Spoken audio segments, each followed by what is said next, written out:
महाभारत युद्ध के बाद यादवों का प्रभाव काफी बढ़ता जा रहा था। समय बीतने के साथ साथ गांधारी के श्राप का असर दिखना आरंभ हो गया था। यदुवंशी आपस में ही संघर्ष करने लगे थे। एक दिन सभी यदुवंशियों ने सागर तट वर्तमान सोमनाथ मंदिर के पास आपसी विवाद के कारण भयानक युद्ध छिड़ गया। कुछ ही समय में सभी यदुवंशी काल की काल में समा गए। इस स्थिति को देखकर बलराम जी बेहद दुखी हुए और वही सागर तट के पास बैठकर अपने देह का त्याग कर दिया और क्षीर सागर में चले गए। बलराम जी के देह त्यागने के बाद भगवान कृष्ण ने अपनी सारथी से कहा, अब मेरे भी जाने का समय आ गया है, इसलिए मैं योग में लीन होने जा रहा हूँ। द्वारिका में जो लोग बच गए हैं उन सभी से कह दो कि अर्जुन के आने के बाद वह द्वारिका को छोड़कर उनके साथ चले जाएं को, क्योंकि अर्जुन के द्वारका से जाने के बाद मैंने समुद्र से जो भूमि द्वारिका नगरी बसाने के लिए ली थी समुद्र उसे डुबो देगा।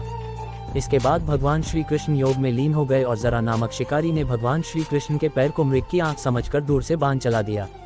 इस बाण के लगते हैं भगवान श्री कृष्ण अपना देह त्याग कर बैकुंठ चले गए और जब अर्जुन द्वारिका पहुंचे और सब हाल जाना तब यदुवंशियों के शव को पहचान कर उनका अंतिम संस्कार किया।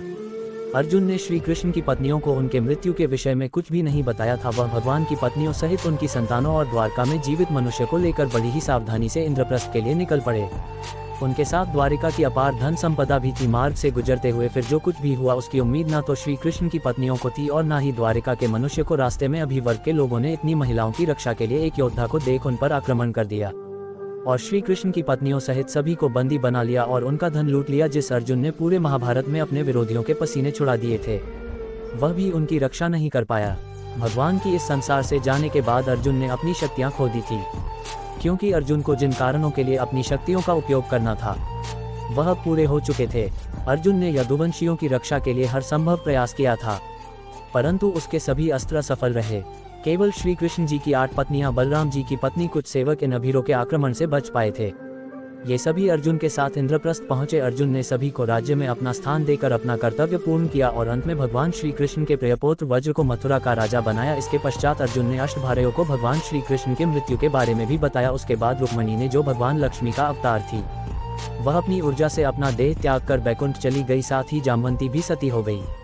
सत्यभामा सहित अन्य पत्नियां वन में तपस्या के लिए चली गई। यह सभी केवल फल और पत्तों के आहार पर जीवित रहकर भगवान श्री हरि की आराधना करती रही और समय आने पर भगवान श्री हरि में ही विलीन हो गई।